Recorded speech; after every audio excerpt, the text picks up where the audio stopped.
ન પૂજા થાય, બીજા કરે બરોબર છે. પણ આ તો કે મને મજા નથી, પાછું ખાવા બે તાર મોટું તાહડું ભરીને જોઈ, પૂજા નહીં થાય. બ્રહ્મચર્યની દ્રઢતા થાય ને ભગવાનમાં પ્રેમ થાય એવો સંગ રાખવો, એવો સંગ કરો, બીજો સંગ ન કરો. સ્થિત પ્રજ્ઞ પણ જો સત્સંગ છોડી દે તો એ પણ કામ, લોભ અને ક્રોધથી ભ્રષ્ટ થઈ જાય છે. મોટા મોટા ઋષિ મુનિઓને આગળ પંચદોષની કથા આવે છે, એ કહી દઉં. શું? લોભને કારણે વશિષ્ઠ મુનિનો પરાભવ થયો. વશિષ્ઠ મુનિએ પોતાના શિષ્ય હતા નિમિ રાજા પાસે જ ગયા. નિમિ રાજાએ કીધું મને યજ્ઞ કરાવો. વશિષ્ઠ મુનિએ હા પાડી યજ્ઞની, અને યજ્ઞ માટેની બધી સામગ્રી તૈયાર કરાવી. અને આ બાજુ ઇન્દ્રએ કીધું કે અમારે સ્વર્ગમાં યજ્ઞ કરવો છે, અને આ યજ્ઞમાં તો અમે મુખ્ય કલ્પથી અમારે યજ્ઞ કરવો છે. સોનાના તરભાણા, સોનાનું આચમની, સોનાનું બધું, અને જે કંઈ આવે ને બધું વપરાય ને એ બધું અમારે આચાર્યને ભેટ આપવું છે યજ્ઞના. એટલે વશિષ્ઠ મુનિને લોભ લાગ્યો, અને ઇન્દ્રએ કીધેલું ને એનું પછી આમંત્રણ સ્વીકાર્યું. અને આ શિષ્યને કીધું તું રોકાજે, હું આવીને તને યજ્ઞ કરાવીશ, પણ મને ઇન્દ્રએ કીધું છે હું જી આવું. ઇન્દ્ર પાસે યજ્ઞ કરવા માટે જાય છે. યજ્ઞ કરવા માટે ઇન્દ્રને યજ્ઞ કરાવવા જાય છે. અને આ બાજુ બન્યું એવું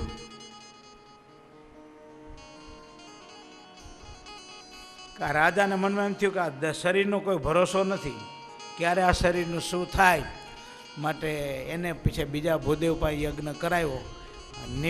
નિમિ રાજા યજ્ઞ પૂરો કરે ત્યાં બરોબર વશિષ્ઠ મુનિને સ્વર્ગમાંથી યજ્ઞ કરીને આવવું.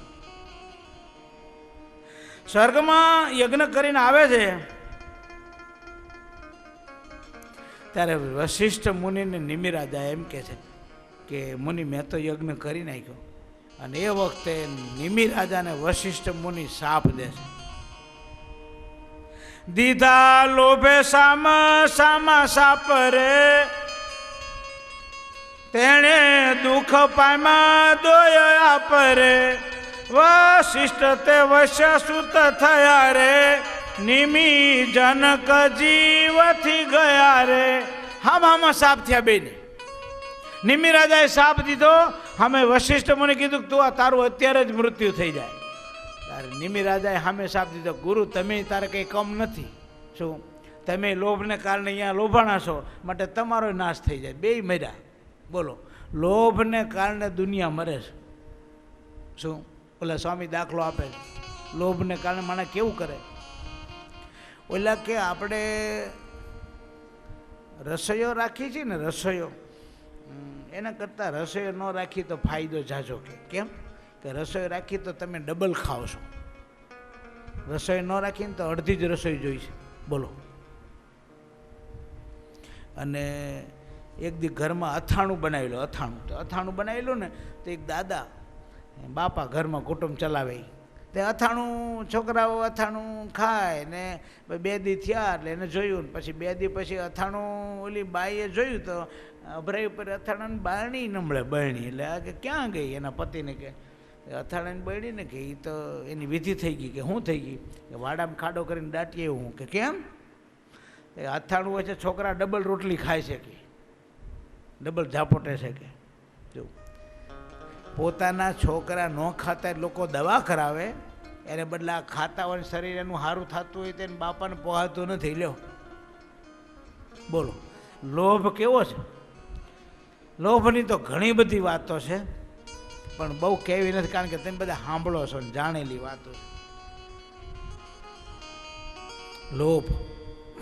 લોભની બીજી વાત એ તમે જાણો છો કે ઓલા સહસ્ત્રાર્જુન રાજા હતા, તો સહસ્ત્રાર્જુને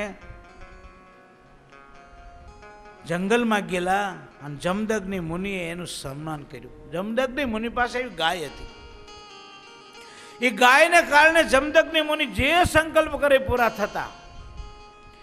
જમદગ્નિ મુનિએ રાજાનું સન્માન કરવા માટે સંકલ્પ કર્યો કે આ રાજાની યારે 50 સેવકો છે, બધાની સરભરા મારે કરવી છે. કામધેનુ ગાયની પૂજા કરી અને સંકલ્પ કર્યો તો એકદમ આમ સરસ મજાના સોનાના બાટલા, ચાંદીની થાળીઓ અને એમાં પકવાનો બધા પીરસાઈ ગયા. કોઈ પીરસનારાની જરૂર નહીં, પાટલા એની મેળે ગોઠવાઈ જાય, થાળીઓ ગોઠવાઈ જાય, એમાં પીરસે જાય પકવાના બધા ચાર ચાર ભાતના લઈ ચુષ્ય ભક્ષ્ય ભોજ્ય ચારેય પ્રકારના ભોજન. રાજાને ખૂબ સ્વાગતા કરી. રાજા કે ઓહો, આ તમે શાના કારણે જોયું? તો ગાય, આ ગાય તો મારા રાજમાં શોભે. પહેલાંનો એક જમાનો હતો કે રાજાઓ જંગલમાં જતા ઋષિ મુનિઓની જે જરૂરિયાત હોય પૂરી કરતા હતા. એને બદલે જમદગ્નિ મુનિનું સન્માન આવું કર્યું. જમદગ્નિ મુનિએ જોયું ને એટલે રાજાની વૃત્તિ બગડી. રાજા કે આ ગાય તો મારા રાજ્યમાં શોભે, આ ગાય હોય તો મારી દિવાલું હોને મઠી વાળું. આ ગાય તમારા બ્રાહ્મણોને શું કર્યું છે? આ ગાય તો અમારે જોઈ. રાજાને ના પાડી જમદગ્નિ મુનિ કે આ ગાય તો અમારે હવિષ્યાન માટે જરૂરી છે, આનાથી અમે યજ્ઞ કરી શકીએ. તમારે રાજાએ અમને આવી ગાયો આપવી જોઈએ, પણ તમારે આ લઈ ન જવાય. અને હઠાત રાજા ગાય લઈ જાય છે. રાજા ગાય પરાણે લઈ જાય છે. પરશુરામજી આવ્યા. પરશુરામજી જઈ અને દ્વારપાળને કીધું અંદર જવું છે, નહીં જવાય. અને પરશુરામજી બે નામ નાળિયેર ઉતારે એમ ડોકા ઉતારી નાખ્યા. અંદર જઈને દવાલો કુવાડેથી દરવાજા તોડીને ગાય લઈને પાછા જતા રહ્યા. વળી સંઘર્ષ થયો, કેટલાય મરાણા. પછી વળી પાછા આ બધી કેટલાય માણસની જીવહાની થઈ ને. જમદગ્નિ મુનિ કીધું, દીકરા વયમ તું બ્રાહ્મણાસ્તાત ક્ષમયા પૂજ્યતામ ગતા. ક્ષમાને કારણે આપણે પૂજ્યપણાને પામ્યા છીએ, માટે હે દીકરા તે આ કર્યું ખોટું કર્યું માટે તું જાત્રા કરી જા આખી પૃથ્વીની. અને પરશુરામજી જાત્રા કરવા ગયા. વળિયા જમદગ્નિ મુનિ આપણે પરશુરામજી જાત્રા કરીને વળિયા સહસ્ત્રાર્જુન માણસ આવ્યા પુત્રોને લઈને બધાને. જમદગ્નિ મુનિનું શિરચ્છેદ કરી નાખ્યું. વળી ગાયને વળી લઈ ગયા. વળી પરશુરામજી આવ્યા, પોતાની માતા શિર કૂટતા હતા, છાતી કૂટતા હતા. જોયું ને, સાંભળ્યું એટલે તરત કે માં શા માટે? આવ્યું બન્યું છે. જૈન વળી આ રાજાનું સૈન્યનું બધા દીકરા 5 બધાનો નાશ કરી નાખ્યો. ગાયને પાછી લાવ્યા, પોતાના પિતાને સજીવન કર્યા અને સપ્તર્ષિમાં સ્થાન આપી દીધું. શું પણ કહેવાનો મતલબ એટલા બધાનો સંહાર થઈ ગયો એક ગાયના કારણે. આ જગતમાં ભાગવતમાં કથા આવે છે, સમળી માંસનો લોચો લઈને જાતી હતી, આકાશમાં ઉડતી હતી. તો બધા પક્ષીઓ તરાપ મારે, બધા એવા તરાપ મારે. આ સમળી વિચાર કરે કે આ માંસનો લોચો નહીં મૂકો ને તો મારી નાખશે મને. બધા ભેગા થઈને. અને આ જગતમાં જેટલા ખૂન થાય છે પૈસાના કારણે થાય છે. જેટલા ખૂન થાય એટલે પૈસા, શ્રી અને રાજ. ધન, શ્રી ને રાજ, આ 3 માટે જ બધા ખૂન થાય છે. ગુણાતીતાન સ્વામી કે રાજ્ય માટે, ધન માટે અને શ્રી માટે કોઈને કોઈનો વિશ્વાસ નથી આવતો. રાજાને, રાણીને, કુંવરને ખાવામાં હોવામાં કોઈનો વિશ્વાસ નહીં. એકબીજાનો લાગત જોતા ફરે. આને પતાવો તો આપણા હાથમાં આવે.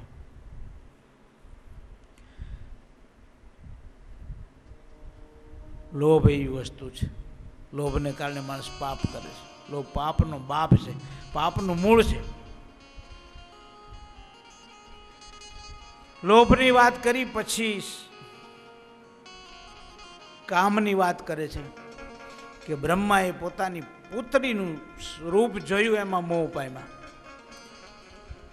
બ્રહ્માએ ભાંગી હરિ આજ્ઞા, જોયું નિજ સુતાનું શરીર.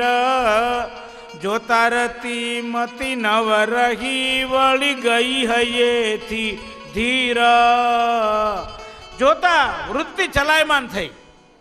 શાસ્ત્ર ના પાડે છે મા બેન દીકરીની સામે પણ ધારીને ન જોવો. એ વિચાર કરો, ઉપલેટાના લાલા બાપા દીકરીનું હક પણ કરવા માટે, જોવા માટે સામેના પક્ષના આવેલા.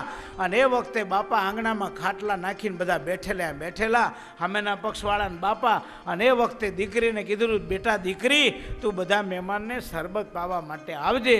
એટલે શરબત પાવા આવે તારે તને જોઈ લે, પછી આગળ જે કંઈ વિચાર થાય આગળ વિચાર કરશું, જેમને ગમે ન ગમે. અને એ વખતે દીકરી શરબત પાવા આવે છે, શરબત પીને જાય છે. પછી લાલા બાપાએ પૂછ્યું, કેમ તમને દીકરી પસંદ પડે છે? કે પસંદમાં તો એવું છે, બીજું તો કંઈ વાંધો નથી, પણ કપાળે લાખું છે. કેટલા વાગ્યા? 11 વાગ્યા. કેટલા વગાડવા? હે મને ઘડિયાળ એક આપજો. ઘડિયાળ અહીં છે કે એટલે દીકરીનું એ કે કપાળે લાખું છે. લાલા બાપા કે હશે કાંઈ અમને, લાલા બાપા કે મને ખ્યાલ નથી. અરે બાપા તમને ખ્યાલ નથી, તમારી દીકરીના કપાળે લાખું છે ને તમે એમ કહો છો કે મને ખ્યાલ નથી? કે હા. શું કહો છો? હા. તમે તમારી દીકરીનું મોઢું નથી જોયું? કે ના મેં નથી જોયું કોઈ દી. બોલો, મેં કોઈ દી મારી દીકરીનું મોઢું નથી જોયું. અને જો હું ખોટું બોલતો હોય તો ભગવાન સ્વામિનારાયણ મારું કલ્યાણ ન કરે. વિચાર કરો આ બાપા કેવું જીવન એનું. અત્યારે 80 વર્ષનું આમ જોવે, કોના વહુ છે તારા નથી. ગામડામાં વજીરે બેઠા હોય ને આમ નીકળે ને પાણી ભરવા બેનું દીકરીઓ, આખા ગામની પટલાઈ લઈને બેઠા હોય. બોલો, આમ ગુણાતીતાન શું કે મોટી ઉંમર થાય એને તો મંદિરમાં જઈને ભજન કરવું, એકવાર ઘરે જમી આવું પતતું હોય તો 2 વાર જમવું, પણ ના કે ભજન કરવા મંદિર કર્યા છે, મંદિરમાં રહીને ભજન કરવું. આમ લખ્યું બ્રહ્માએ ભાંગી હરિયા, કેટલા દાખલા આપ્યા. ઇન્દ્ર ગહલ્યામાં મોહ પામ્યો, ચંદ્રને ફસાવ્યો. ચંદ્રને કીધું જા તું જલ્દી આકાશ માર્ગે ગતિ કર, અને ઋષિ ભૂલા પડે અને નાવા જાય તો પાછળથી મારું કામ કરી લઉં. ઋષિ નાવા ગયા, આમ જોયું તો ચંદ્ર, આહા તો મોડું થઈ ગયું. નાવા ગયા, આ બાજુ ઋષિના વેશ ધારણ કરી ઇન્દ્ર અહલ્યા સાથે રમણ કરી આવ્યો. અને ઋષિને ખબર પડી કે આ તો કંઈ ખોટું થયું છે. પાછા આવ્યા તો ઇન્દ્રને બીક લાગી, માર્યા આવે સાપ દેશે. એકદમ ભોંખાળમાંથી ભાગ્યો ઇન્દ્ર. અને એ વખતે વિચાર કરે કે હવે આ મને સાપ દેશે. અને ઋષિ આવી ગયા, જોયું ઇન્દ્ર છે, સાપ દીધો. જા, તને યોનિમાં આટલી બધી પ્રીતિ છે ને, તારા શરીરમાં 1000 યોનિ થાય. 1000 યોનિમાંથી દુર્ગંધ નીકળે, રજ નીકળ્યા કરે ને તું યોનિમાં આટલી બધી પ્રીતિ વાળો છે ને, જા તારા શરીરમાં 1000 ભગ થાય. પછી તો લખ્યું કમળના વનમાં વાસ કર્યો, ભૂંડા દુઃખને ભોગવવા. જ્યાં જ્યાં હતી એની કીર્તિ ત્યાં ત્યાં થવા લાગી હાસ. બધા એની ટીકા નિંદા કરવા મંડાણા. હારો માણા હોય ને તો ભૂલ કરે તો દુનિયા કે નહીં તો સમજે તો ખરા કે આને આવું કર્યું. શું જગતમાં સામાન્ય માણસ હોય પણ એનામાં નીતિ કે ધર્મ હોય ને તો લોકો એમ કે ના એની વાત ન થાય. બ્રહ્મા જેવાની ટીકા થાય, ઇન્દ્ર જેવાની ટીકા થાય, સૌભરીશ, પરાશર, આ બધા જે ભૂલ કરી શાસ્ત્રમાં લખાણી. એટલે નહુષ રાજા થઈ ગયો. નહુષ રાજાને યજ્ઞ કર્યા 100, અને સતકૃતુ ઇન્દ્રનું નામ. 100 યજ્ઞ કરે ને ઇન્દ્રાસન મળે. આમાંથી તમારે કોઈની ઇન્દ્ર થવું હોય ને 10 દંડવત કરો એટલે ઇન્દ્ર થવાય. લ્યો કેટલા? ખાલી ફક્ત 10 દંડવત કરો એટલે એક દી તમે ઇન્દ્ર થાવ. વહેલા મોડા ઇન્દ્ર થવું સારું? શાસ્ત્ર એમ કે નહીં સારું. લો, કારણ કે મોટી જેલ છે, એનું આયુષ્ય ઘણું, 1000 યુગનું આયુષ્ય છે દેવતાનું. અને 1000 યુગ સુધી મોક્ષમાં જવાય નહીં, એના કરતાં તો 100 વરામાં ભગવાન તેડી જાય ધામમાં. જો ઇન્દ્ર થવામાં મજો નથી, દેવતા થવામાં મજો નથી, ભગવાનની ભક્તિ કરીને મોક્ષ સાધી લેવા મજો છે. ઇન્દ્ર નહુષ રાજા થયો, ઇન્દ્રાસન પામ્યો. પછી તેને બધી સામગ્રી મળી, ઇન્દ્રનું બધું. એક રાણી ન મળી. અને રાણીને કે તું મારી થઈ જા, હવે તું મારી થઈ જા. રાણીને વિચાર કરે હું તો પતિવ્રતા છું ને હવે ઇન્દ્રને વરીશું ને તમને કેમ વરું? કે ના, હું તો ઇન્દ્ર બન્યો એટલે હવે તો ઇન્દ્રનું બધું મારું, માટે તું મારી. આ કે ભાઈ મારે એવું વ્રત ચાલે છે, એક કામ કરો, મારું વ્રત પૂરું થઈ જાય. પછી વળી પાછી આને ઉતાવળાવ્યું કે જલ્દી મને તું વર. આ કહે છે કે એક કામ કરો, તમે જલ્દી કોરા વાહને ચડીને આવો. શું કોરા વાહન કોણ હોય ખબર છે? ગ્રહસ્થના તો બધા ખભા હોય ને, છોકરાએ ચરકીને બગાડ્યા જ હોય. કોરકંધા તો બાવા હોય. ઋષિ મુનિઓને જોડ્યા શિબિકાએ.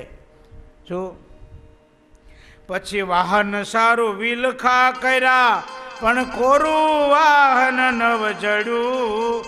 ત્યારે શિબિકાએ ઋષિ રાજ જોડ્યા, તેનું પાપ તરત નડ્યું. પછી ઇન્દ્રપણું આળસી ગયું, સર્પ કહેતા સર્પ થયો. વચન દ્રોહીનું ફળ જોઈ રખે કોઈ વચન લોપો ભયો. સર્પ કહેવા મળ્યા. અને અગત્ય મુનિ કીધું સર્પ થા તું હાલ. અને ઇન્દ્ર થાન બદલે પડ્યો હેઠો સર્પ થઈને, અજગર થઈ. એટલે કહેવાનું કામ એવો, લોભ એવો, સ્વાદ એવો, સ્વાદને કારણે એકલ શૃંગ ઋષિ, એકલ શૃંગી ઋષિ એને સ્વાદને કારણે પોતે, આપણે કથાનો ટાઈમ થઈ ગયો છે, કથાના વિરામ કરીએ. બાકીની કથા નારાયણ ગીતાની અને 5 દોષની કથા કાલે લઈશું. હે ના પૂરું જ છે, આપણે 11 પૂરું કરીએ. આપણે કોઈ આગ્રહ નથી સામે, હરિભક્તોને કંઈ આગ્રહ ન હોય તો આપણે કોઈ આગ્રહ નથી. પૂરું કરીએ, મોડું ન થાય, પછી 12 વાગે પહેલાં હોઈ જવાય. તમારે નાસ્તો કરવો હોય પછી કંઈ વાંધો નહીં, કાલે લઈશું. સહજાનંદ સ્વામી મહારાજના નાદથી આજની કથાને આપણે અભિવાદન આપીએ. વર્તમાન માનવ જીવનમાં જે કાંઈ અશાંતિ છે, જે કાંઈ ઉપાધિઓ છે, જે કાંઈ દુઃખના વાવાઝોડાની અસર દેખાય છે, એ ક્યાંક હું અને તમે જીવનમાં સંયમનો રાહ ચૂક્યા છીએ. શાસ્ત્રે બતાવેલી જે કાંઈ લાલ ઝંડી છે ને, ત્યાં આપણે અટકા નથી. પરિણામે જીવનમાં ક્યાંક ક્યાંક અશાંતિ આભળી જાય છે, ક્યાંક ક્યાંક ઉપાધિઓ આંબી જાય છે, અને માનવ જીવનની જે પવિત્રતા છે ને, ત્યાં ક્યાંક ક્યાંક લૂણો લાગી